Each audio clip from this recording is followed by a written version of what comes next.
এখন থেকে এই আলিশন কেসে নামাজ পড়াবে।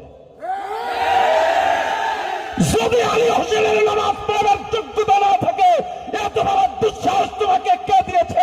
ইমামকে আলটিমেটাম দাও। এই কুয়াকাটায় যারা মুসলমান দাবি করেন, আমি দল বুঝি না, আমি দল বুঝি না। এই কুয়াকাটায় যারা মুসলমান, আপনি যেই দলের হয়ে থাকেন, আপনার উপরে ইমানি দায়িত্ব, আপনার জন্য অবশ্য করণীয়। কুয়াকাটা সাগর পার মসজিদে এখন খবর এলো, কি কইছিল? আমাদের ইমাম সাহেব মুস্তফা ভাই নরম মানুষ, মহিপুর উলামা ঐক্য পরিষদের সেক্রেটারি, বাংলাদেশ কওমি মাদ্রাসা শিক্ষা বোর্ড বেফাকের মহিপুর থানার সেক্রেটারি, সাগর পাড়ের মুস্তফা ভাই, এদের খাজিয়াতুল কোবরা মহিলা মাদ্রাসার মুহতামিম, তিনি সবাইকে জুমায় মাগরিব, আজকে মাগরিবের সময় সবাইকে ইসলামের পক্ষে থাকতে বলায় আলী হোসেন নামে কেউ একজন বলেছেন আপনারা এশার নামাজ পড়ানো লাগবে না। ঠিক আছে, পড়াবে না। মুস্তফা ভাই যে বেতন পেতেন ওখান থেকে আমি দেব। এখন থেকে এই আলিশন কেসে নামাজ পড়াবে। যদি আলী হোসেনের নামাজ পড়ার যোগ্যতা না থাকে, এত বড় দুঃসাহস তোমাকে কে দিয়েছে? ইমামকে আলটিমেটাম দাও। এই আলী হোসেনকে ক্ষমা চাইতে হবে, না হয় নামাজ পড়াতে হবে। এই দুই গতির বাইরে নয়। আমরা দেশ কারো কাছে বিক্রি করে দিই নয়, আমরা এই দেশের ভাড়াটিয়া নই, আমরা এই দেশে বেঁচে আছি নই।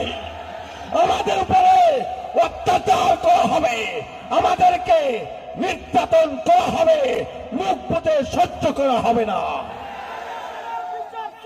এই কুয়াকাটায় যারা মুসলমান দাবি করেন, আমি দল বুঝি না, আমি দল বুঝি না। এই কুয়াকাটায় যারা মুসলমান, আপনি যেই দলের হয়ে থাকেন, আপনার উপরে ইমানি দায়িত্ব, আপনার জন্য অবশ্য করণীয়।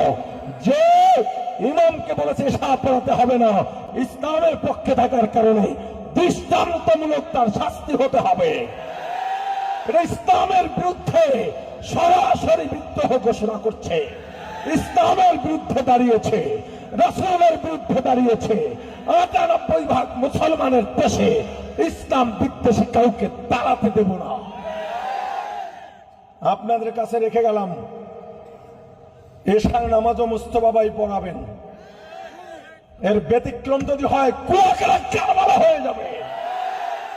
সাংবাদিক বন্ধুরা আছেন এখানে, প্রেস ক্লাবের সবাই ছিলেন, মাগরিবের আগের সভাপতি তুষার ভাই সহ এখনো যারা আছেন, এই অন্যায়কে তুলে ধরেন।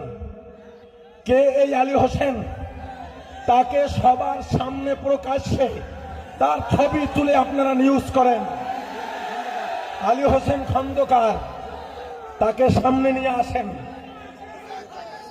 এটা মগের মুল্লুক নয়, এত বড় দুঃসাহস।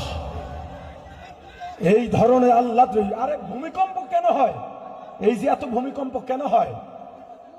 এদের কারণেই হচ্ছে, এদের কারণেই গজব পতিত হচ্ছে। আল্লাহ বোঝার তৌফিক দান করেন।